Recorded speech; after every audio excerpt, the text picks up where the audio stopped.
Assalamualaikum, hər vaxtınız xeyir, hər birinizi salamlayıram.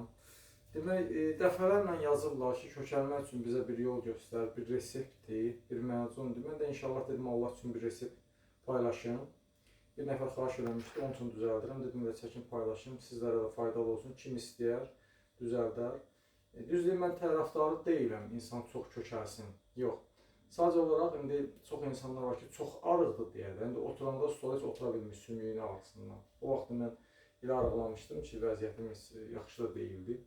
Otura bilmirdim. Sümüklərim çıxmışdı. Yəni uşaqlar var ki, çox arıqdır. Bu məzun həm uşaqlara, həm böyüklərə aiddir.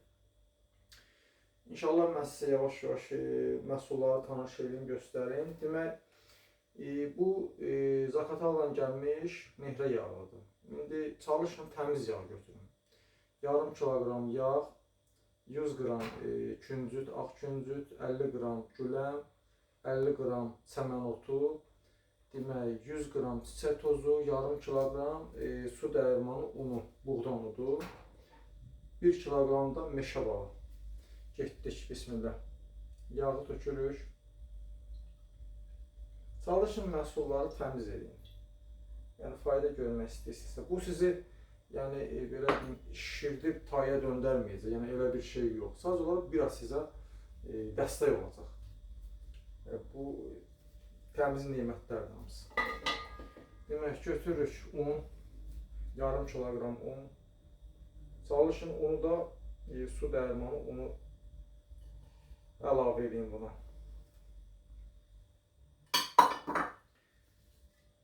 Belə, bunu da biraz qarışdıraq.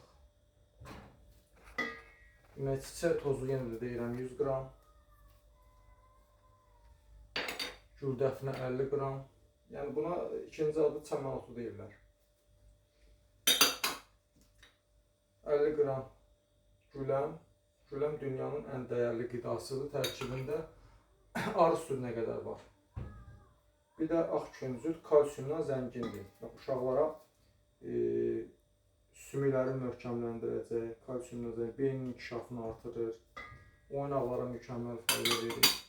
1 kiloqram da meşə balı, tünd bal. Bir dənə balın gözəlliyinə baxın. Bal deyilir, qaymaqdır. Bu ballardan bizdə var, problem yoxdur. Kim istəyər verərik.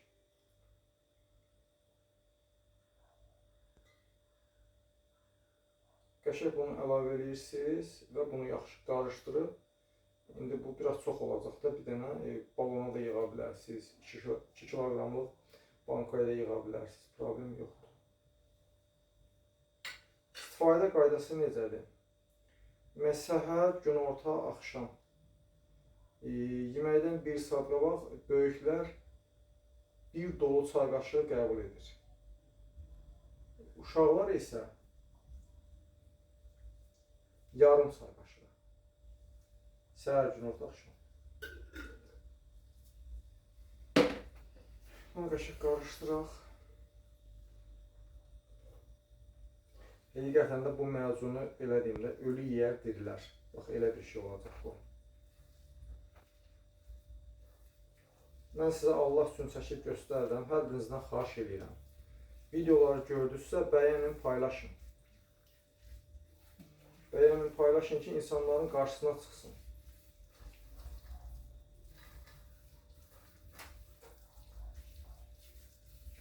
Həqiqətən də möhtəşəm bir şey. Öyrət də yaxından göstər. Bunun dadı da möhtəşəm olacaq. Yəni, uşaqlar indi, insanlar fikirləşər ki, bunu necə yiyəcəklər. Bunun dadı indi elə özüm baxacam onun dadına. Kim düzəldə bilməsə, müraciət edir. İnsanlar var ki, iş adamıdır, vaxtı yoxdur, bu məhsulları axtarıb tapmağa. Bax, burada mən bir şey deyim sizə. Buna baxırsınız, görün nə gözəl alındı. Demək, güləm həm ürəyi, atom fraksiyasını gücləndirir, immun sisteminə təsir edir, beynin inkişafını artırır, sas tökülməsini aradan qaldırır. Sonra çiçək tozu mineral vitamin baxımından zəngindir, halsızlığı götürür. Sonra meşə balı gözəl qan artırır, dəmiri artırır, ferritini artırır, hamısını artırır. Sonra burada gül dəfnə insanı kökəldir biraz. Kökəlməyə kömək edir gül dəfnə. Bir şey deyim sizə. Əslində gül dəfnə uzun müddət, məsələn üçün aylarla kişilər çox istifadə edə bilməz. O hormonları dəyişdirə bilər. Amma yəni 50 qram, 100 qram problem deyil. Bir dənə kurs üçün problem yoxdur orada. Amma xanımlara mükəmməl fayda verir. Məsələn üçün ana südünü çox gözəl artırır xanımlarda. Həm də biraz kökəldir insan. Halsız insanları gümrahlaşdırır. Çox gözəl bir şeydir gül dəfnə. Amma kişilər çox istifadə edə bilməz. O ikinci adda onun çəmən otu deyirlər ona. Ağ küncükdəki kalsiumdan zəngindir. Belə. Bir dənə videonu